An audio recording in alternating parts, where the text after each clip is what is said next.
작년 7월 26일 일본 도쿄구치소에서 39세 남성이 교수형에 처해졌습니다.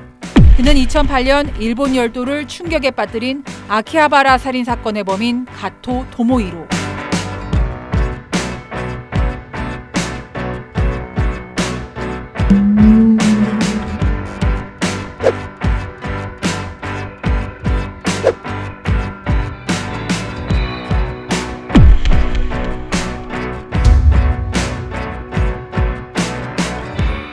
정부 수립 이후 우리나라에선 900명 넘게 사형됐습니다. 마지막 사형이 이뤄진 건 1997년 12월 30일. 당시 여의도광장 차량 질주 사건 범인 김용재를 비롯해 23명이 교수형에 처해졌습니다. 현재 남은 사형수는 59명. 연쇄살인범 유영철과 강호순을 비롯해 무려 30년간 수감 중인 사형수도 있습니다. 유영철은 18년, 강호순은 14년 동안 형 집행을 기다리는 중입니다. 대법원에서 사형이 확정된 건 2016년이 마지막이었습니다.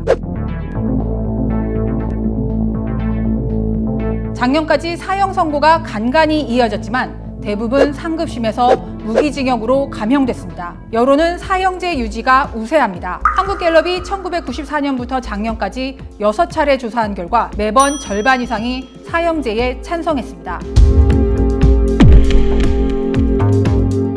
1980년 신군부의 내란 음모 조작 사건으로 사형을 선고받았던 김대중 전 대통령. 그가 취임한 1998년 이후 정부는 사형 집행을 중단합니다. 그 결과 국제인권단체인 엠네스티는 2007년 한국을 실질적 사형 폐지 국가로 지정합니다. 이후에는 외교적 이유가 컸습니다. 사실 만약에 사형을 집행하게 되면 EU와의 외교 관계가 심각하게 단절될 수 있는 문제입니다. 이게 무슨 말인가 하면 사형제에 반대하는 유럽연합과 영연방 국가들은 사형을 집행하는 국가와는 각종 협약을 맺지 않으려고 합니다. 물론 예외도 있지만 일본의 경우 EU와 범죄인 인도 협약을 맺지 못한 이유 중 하나가 사형제인 것으로 알려졌습니다. 우리나라는 2011년 범죄인 인도 유럽 협약에 이어 2015년 EU와 FTA를 전면 발효했는데 이 과정에서 사형 집행을 재개하기 쉽지 않았고 향후 대외 관계를 고려하면 앞으로도 쉽지 않아 보입니다. 물론 사형을 중단한 배경에는 생명권 존중과 오판 가능성을 줄인다는 명분도 있습니다.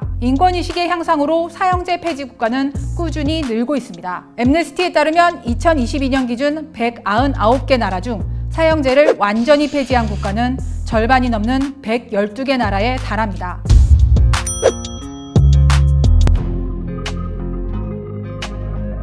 미국에서는 연방정부를 비롯해 50개 주 중 27개 주에서 사형제를 유지하고 있습니다.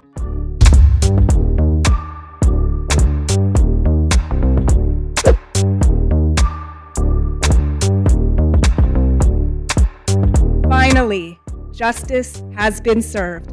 And even though nothing will bring my dad back, I feel like a weight has been lifted and I can breathe a sigh of relief. 정의 실현은 사형제를 지탱하는 주요 명분 중 하나입니다. 더 나아가 사형을 신속하게 집행해야 한다는 이들은 재소자 한 명에 들어가는 밥값 등 관리 비용이 연간 3천만 원이 넘고 나이가 들수록 의료비 등이 더 들어갈 텐데 언제까지 국가가 흉악한 범죄자들을 돌봐줘야 하느냐는 불만도 제기합니다. 사형제가 다른 이들에게 경각심을 줘 범죄를 예방하는 효과가 있다는 주장도 있습니다. 하지만 범죄 예방 효과는 크지 않다는 게 대다수 전문가들의 의견입니다.